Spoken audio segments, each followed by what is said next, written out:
Meninas, vocês estão perguntando quais são as ervas para o chá secreto? Está aqui no nosso e-book.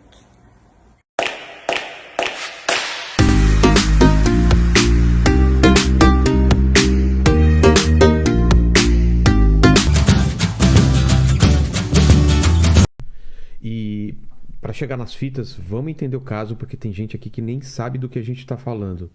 O que foi o caso Evandro? O que são as bruxas? Como isso aconteceu? Então, esse caso no Paraná, até muito pouco tempo, era chamado popularmente de Bruxas de Guaratuba. Tá? Caso Evandro era o nome que era chamado dentro do judiciário, assim, tal. E que eu acho uma coisa até importante, sabe, de lembrar que houve uma vítima chamada Evandro Ramos Caetano, etc.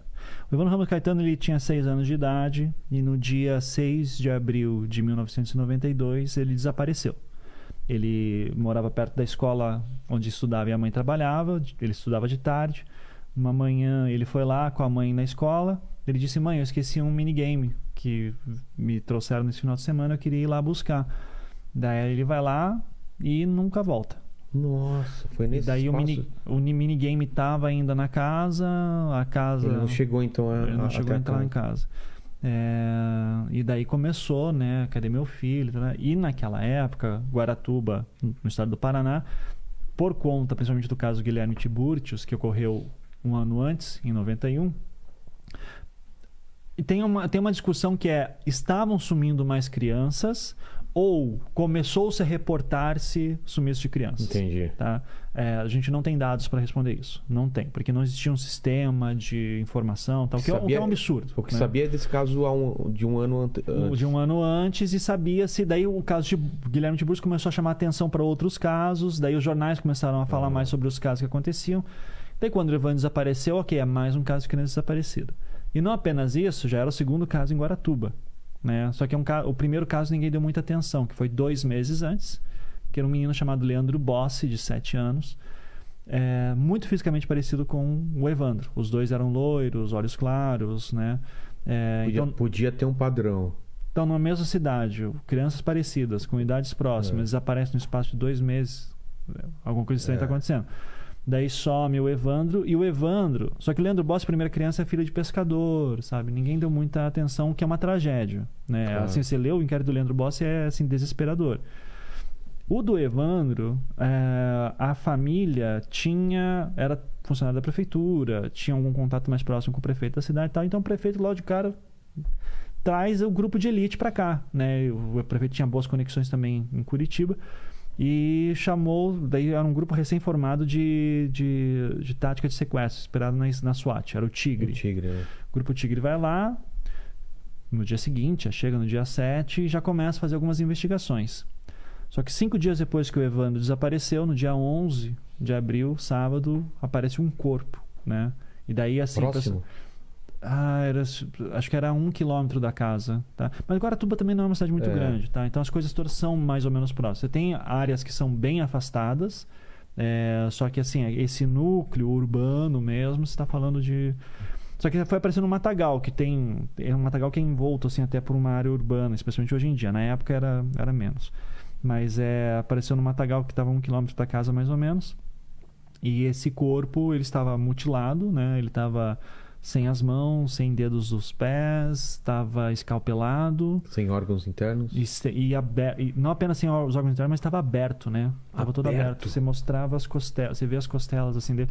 Essa é uma coisa, né? Que o pessoal sempre tem curiosidade. Quero ver as fotos. Eu digo, cara, não vou mostrar foto. Jamais de uma vítima dessa. Mas você viu? Eu vi. Não tem vídeo de necropsia do corpo, tá? Nos autos, é bem pesado. Mas estava assim. enterrado ou estava jogado? Estava jogado no mato. Estava jogado no mato. E daí, assim, algumas coisas já chamavam a atenção dos peritos, né? De tipo, não tem sangue no local, então esse corpo foi jogado aqui. Ele foi morto em algum local e jogado aqui. E daí tem um diretor do IML, né? Que o corpo vai ser periciado no IML de Curitiba, e ele já dá uma declaração que meio foi ignorada, e que eu acho que foi um problema ser ignorado isso, porque depois entrou-se na loucura que foi o caso. Mas que ele diz assim... isso aqui foi obra de um cara que queria desfigurar o corpo para ele não ser identificado. Porque se você tira as vísceras de um corpo, daí eu confirmei isso com peritos que me explicaram. Se você enterra uma pessoa, os órgãos eles incham e soltam gases, e isso demora todo o processo de putrefação. Agora, se você tira os órgãos internos e você tira as mãos, né, para não ter impressões digitais. Exato. Você escalpela assim a ponto o rosto ficar sem identificação. Você não tem fios de cabelo, não tem nada. Tira alguns dedos dos pés também. Como é que se identifica? Não é porque não tem DNA. E mais, se você enterra esse corpo nessa condição com ele aberto e sem os órgãos, ele vira esqueleto mais rápido. Então, pensa, 1992, não tem DNA. Depois vai ter. Esse próprio caso vai ser um inovador nesse sentido do uso do DNA no Brasil. Mas você encontra uma ossada de uma criança sem mãos. Quem que é? Quem que é? Não dá pra saber. Pode ser essa, pode ser aquela. Se não tiver objetos... A identificação era feita assim, né? Com objetos pessoais e contatos próximos. Tinha próximo daí o calção... Então, vamos dizer, se ela virasse ossada, ele tá com calção, ia estar com a chave, estava próxima também. Mas assim, ele estava jogado no mato, nessa coisa horrível. E daí começou o Grupo Tigre diz assim, aqui não é mais um caso de desaparecimento, é um caso agora de assassinato, a gente vai investigar. E aí já começa um erro, ao meu ver, tá? Que o Tigre não era especializado em homicídio, né? Ele é especializado em táticas de resgate de reféns em situação de cárcere. Mas, conhecendo a polícia brasileira como por mais que seja um grupo especializado, homicídios é uma coisa que todo mundo investiga em algum ponto e todo mundo teria capacidade de fazer isso. E era um grupo de elite. Então, assim, você estava realmente com um grupo de elite investigando. E eles passam a investigar esse caso. No primeiro mês fazem uma série de diligências. Pegam depoimentos com muita gente importante, assim, ao meu ver, assim, pro caso. Daí no segundo mês os trabalhos já começam a minguar e no terceiro, assim, quase não tem nada. Então, uma reclamação que a família do Evandro tem é que o Grupo Tigre começou a fazer corpo mole e tal. Eu entendo ele, eu não sei dizer se realmente foi corpo mole porque queria ou porque se estava chegando em beco sem saída. Beco sem saída, né? Da onde a gente vai a partir daqui? Eles tinham alguns suspeitos e tal. Só que daí um membro da família Caetano, o Diógenes, começa a ficar incomodado. Ele era um primo de segundo grau do Evandro, só que ele é um cara bem mais velho. Então ele é sempre chamado de tio do Evandro. Tá. E ele era o quê? Ele trabalhava do quê? Ele era engenheiro civil, até hoje. E ele, antes de ser engenheiro civil, ele foi policial civil por 10 anos. E foi também, antes de ser policial civil, ele foi policial militar por 1 ano. Isso na época da ditadura, né? Então, ele tá lá... ele tava ficando muito... Daí ele largou toda a carreira policial porque ele terminou a faculdade de engenharia e queria dar uma condição melhor para a família, super compreensível. E foi trabalhar em Guaratuba, né? Voltou de Curitiba, depois se formou, foi para Guaratuba. E daí acontece a morte do Evandro e ele começa a correr atrás, assim, tipo, vou fazer uma investigação, vou tentar ajudar a polícia, o Grupo Tigre no primeiro momento. Só que as coisas que o Diógenes falava, a polícia não conseguia verificar, e o pouco que conseguia verificar não ia dar lugar. Então, ele estava fazendo, de acordo com a própria polícia civil, ele estava dando pistas para a polícia que não estava em lugar nenhum, estava perdendo tempo. Tipo, a gente precisa investigar esse caso que a gente está indo em beco sem saída. E o Diógenes interpreta isso como eles estão escondendo alguma coisa. Eu acho que eles estão me evitando porque eles estão próximos da família Bage. Daí que é o outro equívoco do Grupo Tigre. Mas é um equívoco assim, super compreensível quando você entende como é que funciona uma cidade do interior e quando vem uma equipe da capital para ajudar numa investigação num crime tão grave. Os policiais chegaram, o prefeito disse assim, eu vou... dar estadia para vocês, tá? Porque eles não têm dinheiro. Claro. Até tinha lá, podia ficar num lugar da polícia, não sei o quê, mas eles não... Mas o prefeito queria, não, eu vou pagar um bom hotel para vocês. Podem ir em restaurantes, vou pagar tuas contas. Usem meus carros se precisarem de viatura, né? Então vão. Então, houve uma proximidade. E aí o cara viu isso como se pudesse... O Diógenes já olhou e disse assim, tem alguma coisa estranha aí. Ele começou a suspeitar da família do prefeito. E daí o Diógenes começou a fazer uma série de análises, né, que especialmente viradas à filha do prefeito, que a filha do prefeito gostava muito de búzios e de Umbanda. E tinha um pai de santo novo na cidade, o Oswaldo Marceneiro. E a Beatriz, filha do prefeito, né, começa a se aproximar do Oswaldo, porque começa a gostar gosta dos trabalhos dele e tal. E o Diógenes olha para isso tudo assim, tem coisas estranhas por aí. E tem assim, a gente poderia ficar por horas falar só do que as coisas que o Diógenes diz, mas ele chega à conclusão, ele chega à suspeita de que o Evandro foi morto num ritual de sacrifício humano que ele chama de magia negra, que é um termo preconceituoso, etc., mas é o que está no caso. Tá? Eu não tenho como reconstruir a história. Tá? O meu trabalho... Mas isso ele começa a falar para a população... Ele começa a falar para... Ele vai para mídia... Ele está desconfiado da Polícia Civil também. Então, ele vai, em algum momento, ele pega... ele vai para um procurador-geral do Paraná... Ele vai para o Ministério Público do Paraná e ele fala para acho que se eu bem me lembro, para o procurador-geral na época. E ele dá um depoimento que ele mostra todas as desconfianças que ele tem. Isso é no... Cara, faz tempo que eu escrevi isso, mas se não me engano, no final... É em maio, metade de maio de 92. Ou seja, já está sendo investigado há um tempo, né, o caso Evandro, e não está chegando a lugar nenhum, e ele está desconfiado que o Grupo Tigre está fazendo corpo mole e está sendo ludibriado pela família do prefeito, a família Abage. E daí ele vai para o Ministério Público do Paraná, faz uma denúncia dizendo tudo que ele levantou, que ele está desconfiado que a polícia está sendo ludibriado, está sendo enganado, qualquer coisa assim. Passa um monte de informação, falam de um monte de nome que ele acha que faz parte desse grupo que teria matado o Evandro. E que sem ele provas, é só uma... Ele vai juntando Ele pega um monte peças. De informações que para eles são provas. Entendi. Né? Daí, o que é uma prova? A gente pensa em prova, pensa em CSI, né? Porra, né? Fio de cabelo, aqui o DNA... Cara, 99,99% das investigações são pessoas falando. Porque não tem nem tempo, nem dinheiro pra gente ficar gastando tanto. Hoje, 2022, não tem tempo e dinheiro para ficar gastando com tanta perícia, assim. O Lucas Ed, né, que é um amigo nosso, policial, e hoje trabalha no programa de pessoas desaparecidas lá em Brasília, ele fala num podcast que a gente ouviu lá do Mimimídias, né? Ele fala assim... Ele conta uma história de um cara, que é amigo dele, que era perito de tirar a impressão digital. Sei. Que teve um assassinato num apartamento, assim. Um velhinho morreu, assim, tal, e teve um assassinato. E daí chegou o cara, início de carreira, assim. Ele chega lá e ele começa a tirar a impressão digital do apartamento inteiro. E tinha uma festa no dia anterior. Putz! Daí ele fala assim, cara, você vai grafitar o apartamento inteiro, vai tirar 1 milhão de impressão digital, e isso vai fazer o que com isso? Sabe, você vai botar num banco de dados, vai aparecer o nome de todo mundo, você vai chamar todo mundo para depois, o que você vai fazer? No mundo ideal, talvez, esse seria o certo. Mas é mais rápido e eficiente você ir perguntando para um vizinho, o que você viu? E diminuindo as opções. E vai diminuindo, e vai vendo câmeras de segurança, sabe? Hoje em dia, né? Mas assim, não tem muito. Então, assim, o falar ainda é 99,99% da investigação policial. Agora, a questão é que você precisa de policiais e agentes de justiça, enfim, que sejam céticos. É o que eu sempre reclamo. Precisa de ceticismo maior, precisa de duvidar mais, porque a pessoa ela pode estar enganada, ela não precisa estar mentindo, ela pode ter se confundido na data, ela pode ter visto outra coisa, ela pode estar interpretando mal, tem 1 milhão de possibilidades. Só que numa cidade pequena, né, Vando morreu desse jeito, coisas estranhas estão acontecendo, sabe? Então o falatório começa, e daí o que é fato e o que é ficção? O Diógenes está ouvindo um monte de gente falando coisa para ele está pegando e ele passa tudo para o Ministério Público. O Diógenes, assim, tem a velha polêmica do Diógenes, para quem conhece a história, que né, porra, o Diógenes não podia ter feito isso, aqui, assim, o Diógenes, como cidadão, podia fazer isso. Não tinha problema nenhum que ele fez, ainda mais sendo familiar da vítima, é super compreensível, né? O que eu acho que foi um erro gravíssimo aqui foi o Ministério Público ter dado ouvido.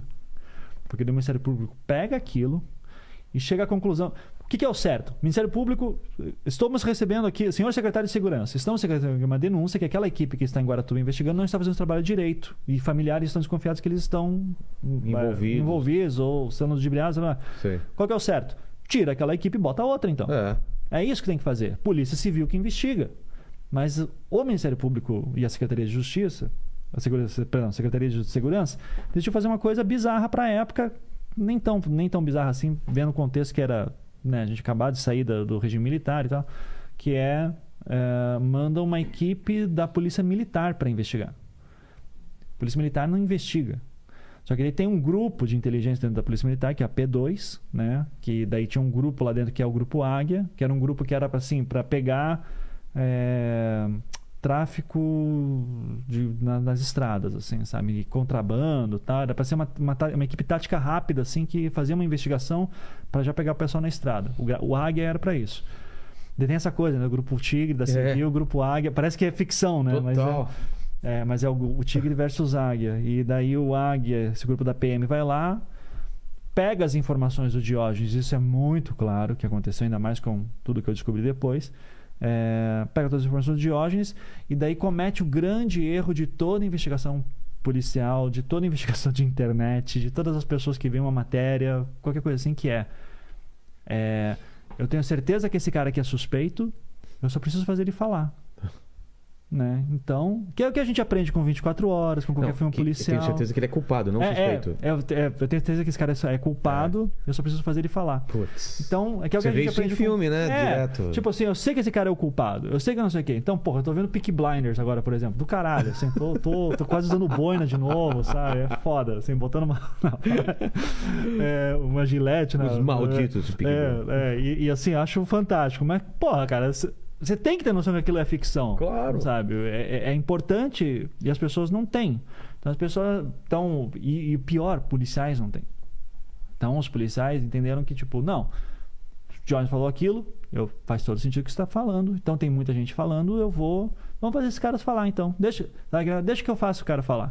São culpados mesmo, eles vão falar. Não, ele vai falar, pode deixar. E daí pega um Oswaldo Marceneiro, que é isso no início de julho, 1º de julho de 92. Faz aqui na barba que tá. Pronto, saiu.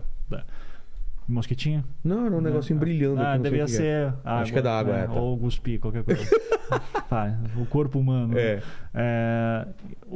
Pega um Oswaldo Marceneiro no dia 1º de julho de 92 e prendem o cara e começam a torturar ele. Prendem? O que é prender? Né? Assim... Não foi... Sequestram ele. Tá. Né? O termo certo seria isso. Com a luz de tudo que eu descobri, né? Sequestram ele, levam ele para algum lugar desconhecido. Eu não sei. Tá. O Oswaldo, a Zabad, acham que sabem o local onde foram levados. Eu não tenho tanta certeza. Mas ele é levado para um lugar e ele começa a ser torturado. Ele foi torturado, sim. Nessa primeira... Ele tem várias sessões de tortura. Por 12, 13, 14 horas. Nossa. Sim, que envolvem choque, socos, afogamento, pau de arara, né? Eu nunca vi, ele diz que tem até hoje marcas na genitália do que ele sofreu, e que marcas irreversíveis, assim, e daí ele... E pelas coisas que eu descobri, você vê lá ele inventando uma história, né? Ele primeiro diz assim, eu matei o menino sozinho. Não, daí você ouviu os torturadores falando assim, não, você não matou sozinho. Isso em áudio? Isso em áudio, né? Eles queriam que saísse um áudio com a confissão. Com a confissão. Que apareceu, né? Apareceu. A polícia aparece prendendo todo mundo, tá aqui uma fita de confissão dos caras. Só que daí, que é o que é juntado nos autos. E daí anos investigando isso, correndo atrás, batendo em um monte de porta que não dava lugar nenhum. Um dia eu abri uma porta que apareceu as outras fitas, né, que nunca foram juntadas. E nessas fitas você ouvia as torturas, né? Cara, que tipo de coisa? Tipo, você tem que falar e barulho de... A tortura... Daí é doido isso, porque a gente pensa que tortura... Jack Bauer. É Jack Bauer e é feito no seguinte sentido. Eu vou pegar esse cara para ele falar. Só que daí há uma confusão que as pessoas às vezes dizem assim, que quando você diz assim, não, estão torturando a pessoa para confessar, a pessoa talvez está entendendo o que você está querendo dizer. Você acha que que o policial sabe que essa pessoa é inocente e está batendo nela para ter um bode expiatório porque tem uma pressão política em cima, qualquer coisa? Não é isso. Os policiais acreditavam que essas pessoas eram culpadas. O Diógenes acreditava que essas pessoas eram culpadas. Os policiais tomaram essa crença do Diógenes. Ou seja, eu tô batendo num monstro. Tô batendo num monstro que não quer falar. Entendi. Então eu vou bater até ele falar. O cara que tá apanhando, ele entende, eu não tô entendendo o que tá acontecendo, eu não sei nem o que eles querem que eu fale. Então eu vou ficar chutando aqui até que uma hora eles param de me bater. Então você começa a ouvir, assim, ele fala, eu matei... Meu nome é Oswaldo Marceneiro, eu matei. Matou como? Daí ele grita no meio assim, eu matei no mato. Eu matei com... daí fala direitinho. Daí eu matei no mato, matei com uma assim. Ele fala assim, não, você não matou sozinho. Você não conhecia a criança, daí corta a fita, daí volta. Daí ele assim, não, matei sozinho, eu tava bêbado, eu não lembro porque eu fiz isso direito. Daí você ouve de novo ele gritando, batendo, daí diz assim, pelo amor de Deus, não faz isso, eu tô colaborando. Daí corta a fita. Daqui a pouco, na próximo corte... Então, deixa eu entender. O que aparece é uma fita toda editada, só com a historinha completa. Sim, eu sou Oswaldo Marceneiro, eu matei as pessoas... Quando você ouve essa fita, você já saca que aquilo parece não tá estranho, tá editado. Exato. E porque, não assim, existia mais fitas. Que o que eu tô falando é o que eu descobri. Claro. Né? É que hoje em dia é difícil eu contar essa história e ignorar tudo que aconteceu depois, né? Tudo que eu descobri pessoalmente. Mas assim, na época, são feitas as prisões, são presos esse pai de santo, o Oswaldo Marceneiro, 2 amigos dele, o Vicente Paula e o Davi dos Santos Soares. A filha é a mulher do prefeito. Daí lembra lá que a filha do prefeito tinha relação com ela. E daí também coloca a mãe dela. Né? Por quê? O Diógenes faz uma denúncia. Na denúncia do Diógenes ele fala 1 milhão de nomes. Uma delas é da Celina Abade, a esposa do prefeito, mãe da Beatriz. E daí tem toda uma história que o Diógenes diz que o pai dele teve um caso com a Celina uma vez, assim, tal. E daí teria uma questão ali. Daí tem gente que diz que o Diógenes inventou tudo isso para prejudicar por conta de... Sabe? Já ouvi várias O que não falta é versão. Por conta de política, né? De sucessão. Exato. Então, o fato... Daí eu sempre digo assim, foda-se as especulações. Eu até publico, falo, analiso, tudo assim, porque dizer assim, isso aqui faz parte da história. Mas assim, o fato é... Pessoas são presas no início de julho. São 7, né? São essas 5 que eu falei, né? O pai de santo, a gente chama de o grupo dos pais de santo, que é do Oswaldo e mais o Davi e o Vicente, mãe e filha do prefeito, e o dos que foi chamado na empresa dos ajudantes, que era um homem chamado Sérgio Francisco Cristofolini e Ayrton Bardelli. O Bardelli trabalhava na serraria que o prefeito era dono, e o Cristofolini era tipo vizinho do Oswaldo. Na verdade, o Oswaldo morava num imóvel que era da mãe do Cristofolini. A mãe do Cristofolini frequentava os terreiros e inclusive a tenda do Oswaldo. Então, o Cristofolini e o Oswaldo eram vizinhos que se conheciam, por exemplo, por causa da mãe do Cristofolini. Era isso. E esse pessoal é preso. Esse pessoal é preso porque eles confessam que eles 7 cometeram crime. Daí cria-se na imprensa essa questão do número 7. Evandro tem 7 letras, Leandro tem 7 letras. E 7 é um número cabalístico e tudo aquilo. O crime aconteceu no dia 7 de abril, às 7 horas da noite. Né? Então, coisas que nunca... Sabe, isso aí era impresso, era dito. E daí eu disse assim, não, mas onde é que estão falando que foi 7 horas da noite? Sabe? Porque daí, inclusive tem a álibis, as abades, dizendo que 7 horas da noite estão lá, que chega o policial do Grupo Tigre, não sei o quê. Daí começa a história, não, mas o Grupo Tigre estava envolvido. Entende? Então, hoje em dia, eu acho que a gente tem que... Tem a história como aconteceu. Tem a história como aconteceu.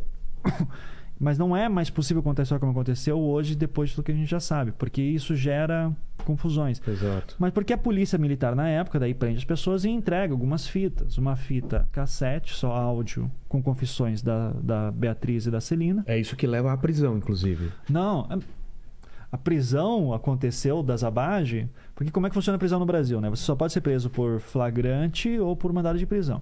Mandado de prisão, você tem que ser, sei lá, delegado, você pede para o juiz, ou um promotor, né, tal, ou o promotor pede para o juiz e o juiz autoriza o mandado de prisão. Porque assim, na minha investigação cheguei à conclusão que o Vilela matou não sei o quê, os indícios são esses, lei da base, daí o juiz assim, ok, me convenceu, tal.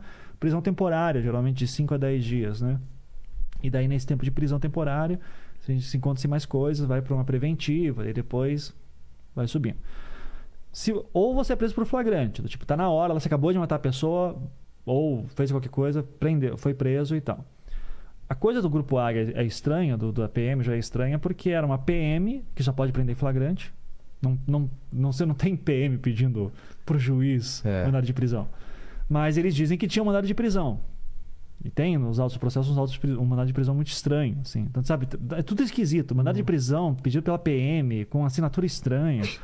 Confissão com assinatura bizarra. Tem uma hora lá que o promotor assina como doutor promotor de justiça. Sabe? Que promotor que... doutor promotor de justiça. Então, assim, os documentos assim, feitos, mas em teoria é como se a Polícia Militar tivesse feito um inquérito próprio sem saber fazer inquérito, dentro dos moldes deles. e que o Ministério Público daí releva, que diz assim, prendeu os caras, né? Tá confissão aqui e tal. Daí apresenta lá a fita de confissão. Nunca perguntou onde que foi gravado as fitas, em que condições, como que foi feito isso. E isso com a Beatriz e a Celina, desde o primeiro dia já dizendo, nós somos inocentes e fomos torturados.